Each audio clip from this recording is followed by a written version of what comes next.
Narration. O cheiro da terra úmida e do sangue fresco impregnava o ar, uma sinfonia macabra que a floresta da Mata Atlântica orquestrava em sussurros.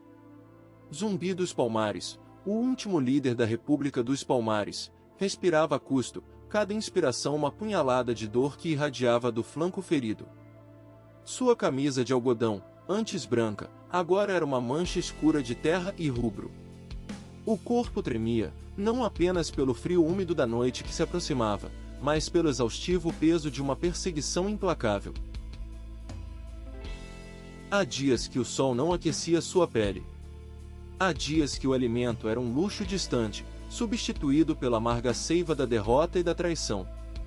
Seus olhos, antes faróis de esperança para milhares, agora eram poços de uma determinação feroz, mais velada por uma melancolia profunda. Ele estava sozinho. Completamente sozinho. Palmares. O nome ecoava em sua mente, um lamento e uma promessa. Era um santuário forjado pela vontade indomável de homens e mulheres que se recusaram a ser correntes, a ser propriedade. Um refúgio de liberdade aninhado nas entranhas do Brasil colonial, um espinho na garganta do Império Português. Zumbi, nascido livre nas matas de Palmares, mas capturado e batizado Francisco pelos colonos, havia renegado o nome imposto, a fé imposta, e abraçado o destino que os ancestrais lhe sussurravam. Ele havia voltado para casa, para sua gente, para lutar. Ele era o sucessor de Ganga Zumba, seu tio. O homem que, sob a pressão incessante dos ataques coloniais, considerou a paz, a rendição parcial, um acordo que Zumbi jamais aceitaria. A liberdade não podia ter preço, nem condições. Era tudo ou nada. E Zumbi escolheu tudo. Ele havia liderado Palmares através de anos de prosperidade e resistência gloriosa, transformando Quilombo numa verdadeira república, uma civilização que desafiava a própria estrutura de poder da colônia. Mas o Império não esquece a afronta. Não perdoa a rebelião. A campanha final, liderada pelo bandeirante Domingos Jorge Velho e o mestre de campo Bernardo Vieira de Melo, fora brutal, metódica, implacável. Eles vieram com canhões, com milhares de homens, com uma fúria que só a autoridade ameaçada poderia engendrar. Palmares era um símbolo que precisava ser esmagado, pulverizado, para que nenhuma outra chama de esperança pudesse ser acesa. A queda de Macaco, a capital, ainda queimava em sua memória como uma brasa viva. Ele vira a fumaça a quilômetros de distância, o cheiro acre da destruição carregado pelo vento, trazendo consigo os gritos de seu povo, o choro das crianças, o desespero de suas mães. Aquele dia, 6 de fevereiro de 1694, não foi apenas a queda de uma cidade, foi o desmantelamento de um sonho, o estilhaçar de uma promessa. Ele lutara até o último alento, com uma coragem que beirava a insanidade, mas a superioridade numérica e bélica era esmagadora. Ele vira amigos, irmãos, filhos da liberdade, caírem ao seu redor. Ele se lembrava de seus últimos momentos em Macaco, organizando a fuga dos que podiam ser salvos, uma retirada estratégica que, no fundo de seu coração, ele sabia ser a última. O peso de cada vida perdida, cada sonho desfeito, esmagava. A liberdade, que ele prometera, que ele encarnava, parecia uma miragem cruel agora, dissolvendo-se na fumaça e no sangue. Ele apertava o punho, a lâmina enferrujada de uma faca de caça em suas mãos, um substituto precário para a espada que ele perderá na batalha. A floresta era sua aliada e sua prisão. Cada folha que caía, cada galho que estalava sob seus pés, cada murmúrio do vento, era um lembrete da caçada. Este era o seu ponto de ruptura. Não a queda de Palmares em si, mas a subsequente solidão, a percepção de que a República, tal como ele a construíra, deixará de existir fisicamente. Era a consciência esmagadora de ser o último bastião de um ideal, caçado como um animal, sem um lugar para repousar, sem um povo para liderar no sentido literal. Aquele momento em que o corpo estava exausto, a mente toldada pela fome e pela dor, mas o espírito se recusava, veementemente, a se render. Eu morrerei de pé. Ele murmurou para as árvores antigas, cujas raízes profundas espelhavam a sua própria.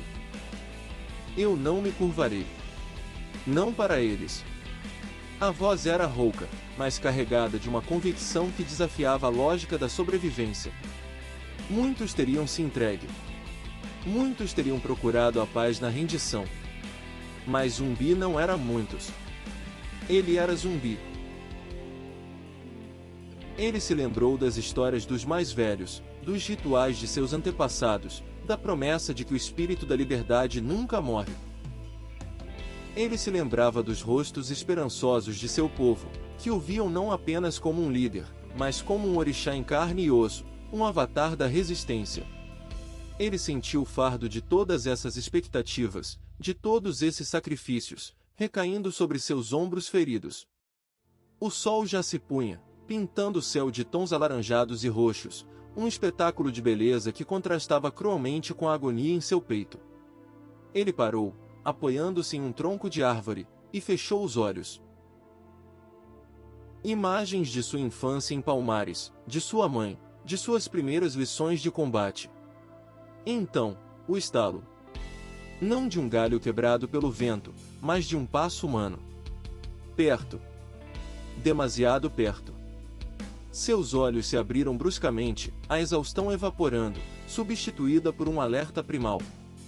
Ele se agachou, escondendo-se atrás de um emaranhado de samambaias e lianas, o coração batendo como um tambor de guerra em seu peito. Ele ouviu as vozes, os latidos dos cães. Eram eles. Ele não pode estar longe.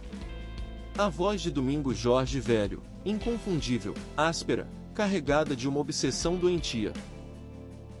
E então, outra voz, mais suave, traiçoeira, uma voz que Zumbi conhecia. Por aqui, senhor. Ele sempre gostou de esconderijos perto da água, para confundir o rastro. Antônio Soares. O homem que ele havia acolhido, o ex-quilombola que se vendera aos portugueses por um punhado de moedas e uma promessa vazia. A traição final. O golpe mais cruel. Zumbi emergiu de seu esconderijo, não fugindo, mas enfrentando-os. Sua faca era uma extensão de sua vontade. Ele estava ferido, cercado, mas não derrotado. Seus olhos encontraram os de Antônio Soares, um olhar que continha 1000 anos de história, de dor, de resistência.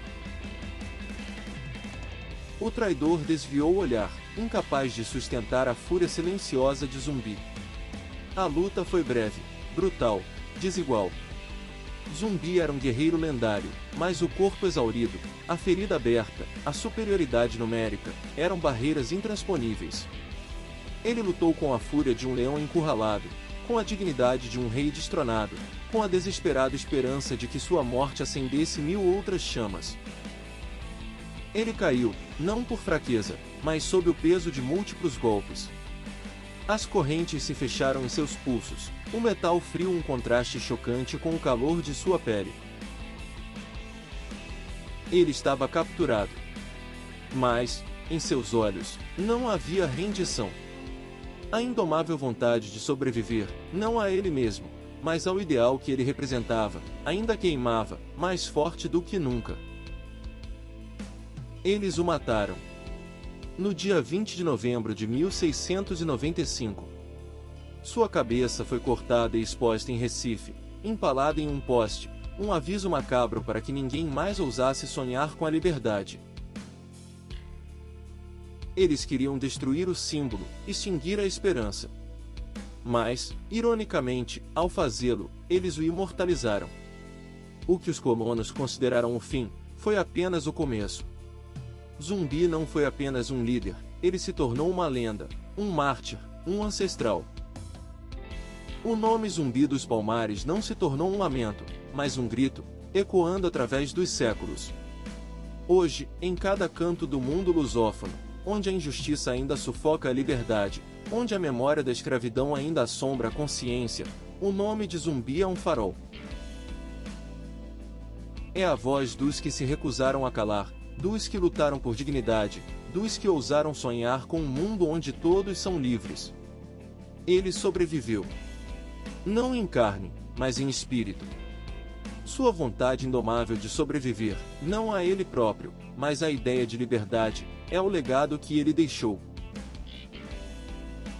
Um legado que continua a inspirar, a mover, a transformar. Zumbi dos Palmares não é história, é a eternidade da resistência.